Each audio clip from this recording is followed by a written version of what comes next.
හොඳ අදිෂ්ඨානයක් ඇති කරගන්න නැහැ. අපිට පුළුවන් උපරිමයෙන් අපි අපේ ගැන ආත්මාර්ථකාමීව හිතන්නේ නැතුව දැනුමින් සංවර්ධනය වෙලා තාක්ෂණයෙන් පරිපූර්ණත්වයටපත් වෙලා ඔබට සහ ඔබේ දෙමව්පියන්ට සහ මේ රට වෙනුවෙන් කරන්න තියෙන වගකීම ඉෂ්ට කරයි කියලා. ඒක ලොකු වගකීමක්.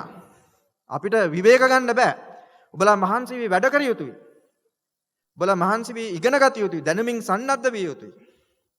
ඊට පස්සේ ලබාගත් දැනුම ප්‍රායෝගිකව ක්‍රියාවේ යෙදිය යුතුයි.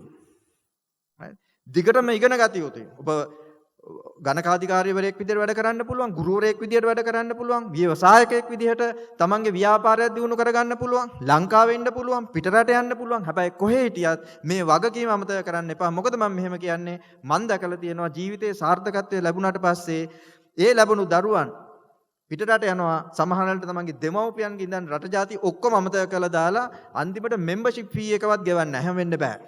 එහෙම විය යුතු නෑ. මේ අපේ මාතෘ භූමිය ඒකින්ද මම ඔබගෙන් ඉල්ලා සිටිනවා යෝජනා කරනවා ඔබගේ අනාගතය සාර්ථක කරගන්න දැන් ඉඳන්ම යහපත් අරමුණකට හිත යොමු කරලා ජීවිතයේ සාර්ථකත්වය ලබා ගැනීම තුළින් ඔබේ රටට ඔබට කරන්න පුළුවන් සේවය කරන්න අදිෂ්ඨාන කරගන්න කියලා.